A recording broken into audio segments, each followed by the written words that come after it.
Hi friends, मैं आपका दोस्त गौरव कपूर आज आपके लिए लेके आया हूँ स्टोरेज क्लासेस इन सी। तो चलिए देखते हैं इसमें क्या है। सबसे पहले इसमें मैं आपको स्टोरेज के बारे में बताऊंगा, फिर स्टोरेज क्लासेस के बारे में बताऊंगा, और उसके बाद जो स्टोरेज क्लासेस होते हैं हमारे पास सी में कितने तरह के स्टोरेज क्लासेस अवेलेबल होते हैं। जनरली 4 टाइप के होते हैं जो मैंने लिख भी रखे हैं नीचे: ऑटोमेटिक, रजिस्टर, स्टैटिक और एक्सटर्नल। बट मैं आपको ये एक एक करके बताऊंगा। तो आज देखते हैं आज हम कितना करते हैं, ठीक है। तो सबसे पहले हम स्टोरेज के बारे में जानते हैं। तो स्टोरेज क्या होती है? जब भी हम कोई प्रोग्राम लिखते हैं और हम कंपाइलर को देते हैं तो कंपाइलर उस प्रोग्राम को मेमोरी में स्टोर करता है। अच्छा, वो मेमोरी में कैसे स्टोर करता है इसको हमें जानना पड़ेगा। तो थोड़ा इसको डायग्रामेटिकली चेक करते हैं। तो जब हमें कोई भी क्लास या फिर कोई भी प्रोग्राम लिखते हैं हम कंपाइलर के अंदर, तो कंपाइलर उसको इस तरह से स्टोर करता है। तो सबसे पहले कंपाइलर एक हम यहाँ पे एक मेमोरी बनाते हैं, ठीक है। अभी उस मेमोरी के अंदर जब हमारा कंपाइलर स्टोर करने लगेगा तो सबसे पहले वो बनाता है स्लॉट्स। तो पहला स्लॉट होता है प्रोग्राम स्टेटमेंट्स का, ठीक है। यहाँ पे प्रोग्राम की सारी स्टेटमेंट होंगी, प्रोग्राम स्टेटमेंट्स, ठीक है। उसके बाद जो जितने भी वेरिएबल्स होंगे वो आ जाएंगे। तो ग्लोबल वेरिएबल्स,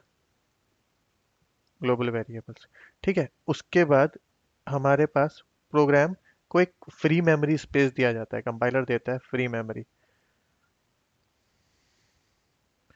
ठीक है। और फ्री मेमोरी के बाद कंपाइलर जो होता है, क्योंकि उसको कहीं ओपन भी करता है, तो वो ओपन करने के लिए लिखता है लोकल वेरिएबल्स। या फिर इसको आप इस तरह से कह देते हो कि जो हमारे पास कंपाइलर के पास होता है एक परमानेंट स्पेस, जिसको हम बोलते हैं परमानेंट स्टोरेज एरिया। तो यहाँ पे होगा परमानेंट स्टोरेज हमारे पास, ठीक है। ये हो गया हमारे पास परमानेंट स्टोरेज। इसके बाद हमारे पास होती है, ये होती है फ्री मेमोरी। अभी फ्री मेमोरी मतलब हीप, ठीक है। हीप के बारे में मैं आपको बताऊंगा, ठीक है। इसके बाद होता है हमारे पास जहाँ पे हम लोकल वेरिएबल स्टोर करते हैं या फिर लोकल वेरिएबल्स ओपन करते हैं या फिर एड्रेसेस वगैरह, तो उसको हम कहते हैं स्टैक, ठीक है। यानी कि ये स्टैक हो गया यहाँ से लोकल वेरिएबल्स तक, फ्री हुआ फी हीप। उसके बाद हो गया हमारे पास ग्लोबल वेरिएबल्स और प्रोग्राम स्टेटमेंट जो कि हमारे परमानेंट एरिया में स्टोर होगा। अभी मैं इसको अगर मैं और अच्छे से डिफाइन करना चाहूँ तो मैं इसको कैसे डिफाइन करूंगा? तब हमारे पास जो कंपाइलर है इंटरनली कैसे बनाता है, इंटरनली बनाने के लिए कंपाइलर यूज करता है इस मेमोरी पार्ट को मैं और अच्छे से डिफाइन करता हूँ आपको, ठीक है। तो ये मेरा एक मेमोरी पार्ट हो गया और अच्छे से खोल दिया। तो यहाँ से मेरा स्टार्ट होगा, ठीक है। यहाँ पे मैं इसको लो एड्रेस लिखता हूँ, यहाँ से मेरा प्रोग्राम स्टार्ट हो रहा है। तो सबसे पहले ये वाला पोर्शन बनेगा जो कि मेरे पास परमानेंट स्टोरेज है। इसके अंदर मैं डालूंगा टेक्स्ट, यानी कि प्रोग्राम एग्जीक्यूशन है, प्रोग्राम फ्रॉम, मतलब ये चीजें होंगी जो प्रोग्राम फाइल से रीड होंगी, ठीक है। तो इसमें लिखता हूँ रीड फ्रॉम प्रोग्राम फाइल, ठीक है। और यहाँ पे जैसे अभी हमारे पास ग्लोबल वेरिएबल भी है और प्रोग्राम स्टेटमेंट्स भी हैं, तो ये जो टेक्स्ट पार्ट है ये प्रोग्राम स्टेटमेंट्स लगा लो, ठीक है। अब हमारे पास आते हैं ग्लोबल वेरिएबल्स। अभी वो ग्लोबल वेरिएबल्स होते हैं हमारे पास दो तरह के, एक होते हैं इनिशियलाइज्ड वेरिएबल्स, एक होते हैं अनइनिशियलाइज्ड वेरिएबल। तो उसके लिए मैं एक अलग से डेटा वो एरिया बना लेता हूँ, ठीक है। यहाँ पे इसके अंदर भी मैं दो एरिया बना लेता हूँ, एक होगा इनिशियलाइज्ड, एक होगा अनइनिशियलाइज्ड। तो यहाँ पे होगा मेरा इनिशियलाइज्ड डाटा, इनिशियलाइज्ड डेटा, और दूसरा होगा मेरा अनइनिशियलाइज्ड डाटा। उसको मैं यहाँ पे लिख देता हूँ, ठीक है। अनइनिशियलाइज्ड डेटा, ठीक है। इसको हम बीएसएस भी बोलते हैं, ओके। बीएसएस का मतलब बेटर सेव स्पेस, ठीक है। तो ये तो हो गया हमारे पास दो चीजें। इसके बाद हमारे पास आता है एक जो फ्री मेमोरी वाला था, ठीक है। यहाँ पे हम लिखेंगे हीप, ठीक है। अच्छा, ये हमारा मेमोरी एरिया आ गया। अभी ये मैंने ये वाले डॉट्स क्यों लगाए वो मैं आपको बताता हूँ, ठीक है। और ये ऊपर वाला बाकी का मेमोरी स्पेस जो दूसरे प्रोग्राम्स के लिए यूज होगा। और यहाँ पे मेमोरी स्पेस खत्म होने से पहले लिखूंगा स्टैक, ठीक है। ये हमारे पास मेमोरी स्पेस जिसमें सारा काम होगा, इतने पोर्शन में हमारा सारा काम होगा, सॉरी, यहाँ से लेके यहाँ तक सारा काम होगा। जो ये वाला पोर्शन है ये हमारे पास था परमानेंट स्टोरेज। ठीक है, जो कि हम अब प्रोग्राम फाइल से रीड करेंगे। ठीक है, परमानेंट स्टोरेज। और यहाँ पे हमारा सारा होगा काम, वर्किंग एरिया। अब ये स्टैक और ये हीप, इसके बीच में मैंने डॉटेड लाइंस क्यों लगाई? और ये जो ऊपर वाला पोर्शन होगा वो हमारे पास होगा हाई एड्रेस। ठीक है, प्रोग्राम शुरू होने का लो एड्रेस, प्रोग्राम शुरू होने खत्म होने का हाई एड्रेस। तो ये तो हो गया हमारे पास एड्रेसिंग। अभी ये जो डॉटेड लाइंस लगाई थी, तो इसका मतलब है ये एक्सपेंड होता है, इस मेमोरी सेगमेंट के अंदर ये चीज एक्सपेंड होगी। स्टैक कैसे एक्सपेंड होगा, हीप कैसे एक्सपेंड होगा? हीप होगा ऊपर की तरफ बढ़ेगा, स्टैक होगा वो नीचे की तरफ बढ़ेगा, क्योंकि हमारे पास एक लिमिटेड अमाउंट में मेमोरी होती है।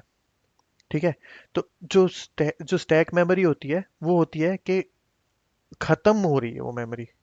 जो हीप मेमोरी होती है, हीप मतलब हम रन टाइम पे मेमोरी एलोकेट करते हैं, रन टाइम एलोकेशन। ठीक है, और स्टैक होती है जो हमारे पास ऑलरेडी मेमोरी है, उसको फिल करना, filling of memory, fill memory. याद है ना आपको, मैंने पिछली बार बताया था, एक स्टैक बना के दिखाया था, उसके अंदर मैं मेमोरी फिल कर रहा था जब मैं कोई भी फंक्शन कॉल कर रहा था या फिर कुछ भी कर रहा था। तो उससे होता है फिल, लेकिन हीप के अंदर होता है हमारे मेमोरी सेगमेंट्स। यहाँ पे सपोज हमारे पास मेमोरी सेगमेंट्स अलग अलग बने हुए हैं। ठीक है, ये वाले मेमोरी सेगमेंट्स भरेंगे, और स्टैक के अंदर ऑलरेडी भरे हुए हैं मेमोरी सेगमेंट्स। ठीक है, और वो और भरेगी। और हीप में, जैसे हीप में मान लो मुझे यहाँ पे एक मेमोरी सेगमेंट मिला तो मैंने इसको भर दिया, यहाँ पे मिला तो इसको भर दिया। तो हीप धीरे धीरे भरेगा, लेकिन स्टैक हमारे पास ऑलरेडी जितना अमाउंट होता है स्टैक का ऑलरेडी हमारे पास डिफाइंड होता है, वो स्टैक धीरे धीरे खत्म होता है। तो इसलिए स्टैक होएगा नीचे की तरफ, हीप होएगा ऊपर की तरफ। ठीक है, होप आपको इतना समझ में आया होगा।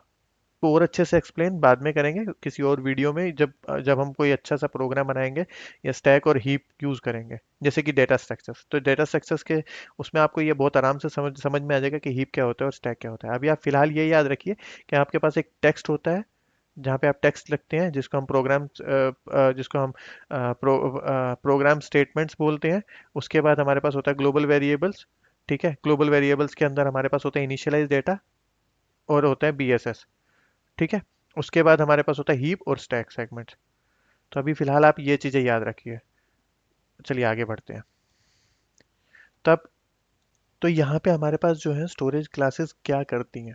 स्टोरेज तो मैंने आपको बता दिया कि वैसे स्टोर होता है, लेकिन अभी स्टोरेज क्लासेस करती क्या है? स्टोरेज क्लासेस होते हैं जो भी हम वेरिएबल्स देते हैं, वो डिफाइन करती हैं या वो बताती हैं कि जो वेरिएबल है वो कहाँ पे स्टोर करना है। ठीक है, और वो बताती हैं कि जो डिफॉल्ट इनिशियलाइजेशन वैल्यू है, मतलब वैल्यू जीरो है या वन है या फिर हमने उसको इनिशियलाइज किया है, उसका क्या डिफॉल्ट इनिशियलाइजेशन वेरिएबल होगा, वैल्यू होगा। ठीक है, उसके बाद उसकी स्कोप बताती कि उसका स्कोप क्या होगा, वो कहाँ से कहाँ तक विजिबल होगा। ठीक है, विजिबिलिटी के बाद उसकी लाइफ बताती है, लाइफ स्पैन उसका कितना होगा, मतलब प्रोग्राम एंड होने तक होगा या फिर प्रोग्राम के बीच में खत्म हो जाएगा या फिर क्या होगा। ठीक है, तो चलिए पहले वाला देखते हैं। तो पहला स्टोरेज क्लास है, वो है ऑटो। यहाँ पे हमें चार स्टोरेज क्लासेस मिलती हैं: ऑटोमेटिक, रजिस्टर, स्टैटिक और एक्सटर्नल। तो हम आज फर्स्ट वाला स्टोरेज क्लास देखेंगे, जो कि है हमारे पास ऑटोमेटिक स्टोरेज क्लास, जिसको हम ऑटो भी लिखते हैं। Auto is a keyword for automatic storage class. ठीक है, तो सबसे पहले देखते हैं कि ये स्टोरेज कैसे करता है। सबसे पहले जो स्टोरेज होती है इसकी मेमोरी में होती है, राइट।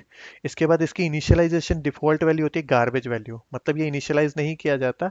इसकी वैल्यू अनप्रिडिक्टेबल होती है और गार्बेज वैल्यू होती है, मतलब ये होगा बीएसएस में, जो कि अनइनिशियलाइज वैल्यू होती है, राइट। इसके बाद इसका स्कोप क्या होता है? Local to the block in which the variable is defined, मतलब जिस भी ब्लॉक में वेरिएबल को डेफिनेशन दे रखी है, इसकी स्कोप से वहीं तक लिमिटेड होगी। और लाइफ क्या होता है? जब तक वो ब्लॉक रहेगा, till the control remains in the block, variable is defined, जिसमें वेरिएबल डिफाइन हो रखा है। ठीक है, वहां तक इसकी लाइफ होगी। चलो एग्जांपल में इसको हम प्रोग्राम करके देखते हैं। सबसे पहले हम बेसिक देखते हैं कि जो हमने ये बोला डिफॉल्ट इनिशियलाइजेशन वैल्यू वो क्या होगी। तो हम यहाँ पे आए, हमने यहाँ पे ऑटो वेरिएबल दिया, ऑटो कीवर्ड दिया, और दो वेरिएबल ये आई एंड जे। और मैंने यहाँ पे कोई भी वैल्यू इनको डिफाइन नहीं की, इनको कोई भी वैल्यू नहीं दी, इनिशियलाइज नहीं किया। मैं इसको रन करके देखता हूँ कि क्या वैल्यू आती है मेरे पास। देखो मैंने इनको रन करके देखा तो मेरे पास वैल्यू आई दो, दो वैल्यूज आई, दोनों गार्बेज है, राइट। कुछ भी वैल्यू आ गई है, राइट। तो ये होता है कि मतलब जो मैंने इसको कोई भी वैल्यू नहीं दी तो अनडिफाइंड वैल्यूज आई हैं। मुझे नहीं पता था क्या आएगा, तो ये यहाँ पे आ गया। ठीक है, अभी सपोज मैंने आई जे के बाद मैंने एक और दे दी वैल्यू के, या फिर मैंने इसको आई और जे को हटा दिया, इसको मैंने लिख दिया ए, इसको मैंने लिख दिया बी। अभी देखते हैं अभी क्या वैल्यूज आती हैं। तो यहाँ पे जो हम वैल्यूज है वो मैंने ए बी एंड के की वैल्यू ली है। ठीक है, तो हम इसको चेक करते हैं कि इसकी क्या वैल्यूज आती हैं। इसको रन करके देखता हूँ। देखो, दो की तो वैल्यूज आई, एक की आई एंड मतलब एक की आई जीरो। तो हमें पता ही नहीं है कि हमें क्या वैल्यूज आनी थी या क्या नहीं आनी थी। यहाँ पे हमने वैल्यू तो दी नहीं है, राइट। तो कुछ भी वैल्यू आ गई। तो ये होता है ऑटो में। ठीक है, पर आप इसको डेफिनेशन, इसको वेरिएबल दे सकते हो, इस वेरिएबल को वैल्यू दे सकते हो। ठीक है, दूसरे वाला देखते हैं। दूसरा है स्कोप ऑफ ऑटो वेरिएबल। अब इसका स्कोप क्या है? स्कोप में यहाँ पे लिखा हुआ है local to the block in which the variable is defined. ठीक है, प्रोग्राम में देखते हैं। तो यहाँ पे मैंने आपके लिए ऑलरेडी प्रोग्राम लिख के रखा था, और वेरिएबल को भी डिफाइन करके रखा था। वेरिएबल को डिफाइन किया मैंने वन। ठीक है, पहले बार हमने वेरिएबल को डिफाइन नहीं किया था तो जीरो थी वैल्यू, मतलब अपने आप आई थी, गार्बेज वैल्यू थी। तो वो आया था अनइनिशियलाइज डेटा सेगमेंट यानी कि बीएसएस में। इस बार हमने इसको वेरिएबल को डिफाइन कर रखा है, वैल्यू दे रखी है वन, तो ये आएगा इनिशियलाइज्ड डेटा सेगमेंट में। ठीक है, अभी इनिशियलाइज डेटा सेगमेंट में आया, लेकिन हमें स्कोप चेक करना है। तो इसका स्कोप कहाँ तक होगा? मैं इसको क्लिक करके देखता हूँ। स्कोप जब शुरू हुआ तो इसका स्कोप यहाँ तक आएगा, मतलब इसके अंदर वैल्यू आएगी, इसके अंदर वैल्यू आएगी। तो मतलब इसकी कितनी वैल्यूज आनी चाहिए? प्रिंट किया, इसकी वैल्यू आई। ठीक है, यहाँ पे यहाँ पे यहाँ पे। अभी मैंने यहाँ पे एक गड़बड़ कर रखी है। ठीक है, तो मैं यहाँ पे हल्का सा इसको करता हूँ चेंज। ठीक है, और मैं अभी देखता हूँ कि इसकी इसकी जो वैल्यूज़ हैं वो कहाँ तक आती हैं। आपको स्कोप समझ में आ जाएगा। तो मैंने इसको रन किया, इसकी वन वन वन वैल्यू आई। ठीक है, अभी अगर मैं इसको ब्लॉक कर देता हूँ, मान लो इसके अंदर मैं इसको मैं रखता हूँ यहाँ पे। ठीक है, तो अभी क्या वैल्यू आएगी? देखिए, यहाँ पे प्रिंट प्रिंट था, इसकी वजह से थर्ड वैल्यू आ रही थी। लेकिन अब क्या वैल्यू आएगी अभी भी देख लेते हैं। ठीक है, अभी ये देखो, इसने यहाँ पे दे दिया एरर, और एरर होगा आई इज अनडिफाइंड। देखो, each identifier is reported only once function appears. ठीक है, और ये आया फेल। मतलब यहाँ पे आई जो है उसकी डेफिनेशन नहीं दे रखी। जब मैंने बाहर रख रखा था तो यहाँ पे मेरे पास आई की डेफिनेशन थी, इसलिए इसकी वैल्यू आ रही थी मेरे पास। ठीक है, वन वन वन। लेकिन जब मैंने उसको अंदर कर दिया, स्कोप उसका कम कर दिया, तो यहाँ पे इसकी डेफिनेशन नहीं है। पॉइंट समझ में आया? चलो अभी इसका तीसरा पार्ट देखते हैं। तीसरा पार्ट है लाइफ एंड स्कोप। अभी लाइफ भी चेक करते हैं कि लाइफ किसकी कब कब तक रहेगी। ठीक है, तो ये वाला प्रोग्राम भी मैंने आपके लिए बना रखा था, और ये मैंने हटा दिया सारा। ठीक है, अभी यहाँ पे हम देखते हैं लाइफ। अच्छा, हमारे पास ये तीन वेरिएबल्स हैं। एक तो है auto int I equal to one, फिर है आई इक्वल टू टू, फिर है आई इक्वल टू थ्री। तो थ्री की लाइफ कब तक रहेगी, टू की लाइफ कब तक रहेगी, और वन की लाइफ कब तक रहेगी? रन करके देखते हैं। वैसे आप सोच भी सकते हैं, इसको पॉज कीजिए वीडियो को और सोचिए कि इसकी लाइफ कब तक रहेगी, थ्री की लाइफ कब तक रहेगी, थ्री कहाँ प्रिंट होगा, टू कहाँ प्रिंट होगा, वन कहाँ प्रिंट होगा। पॉज कीजिए और सोचिए। आई होप आपने सोच लिया होगा। ठीक है, हम इसको रन करके देखते हैं कि क्या वैल्यू आती है। इसकी value I three two one. मतलब जो इसका स्कोप है, ये यहाँ से यहाँ तक रहा इसके अंदर, तो इसकी वैल्यू आई थ्री। इसका स्कोप जैसे ही खत्म हुआ और इसका स्कोप शुरू हुआ, ठीक है, मतलब यहाँ से लेके यहाँ तक वैल्यू है आई की वैल्यू है टू, तो उसने प्रिंट किया टू। लेकिन जब ये भी खत्म हो गया, तो जो वैल्यू यहाँ पे है आई इक्वल टू वन, यहाँ से सीधा यहाँ पे आएगा तो वन वैल्यू प्रिंट होएगी। तो वही यहाँ पे हुआ थ्री टू वन। ठीक है, तो इस तरह से ये हमारे तीनों प्रिंट हो गई। तो ये है हमारा ऑटो वेरिएबल। ठीक है, ऑटो लिखिए और आगे बढ़िए, कोई दिक्कत नहीं है। तो वो था हमारा ऑटो वेरिएबल। अभी हमारे पास बचा है रजिस्टर, स्टैटिक और एक्सटर्न।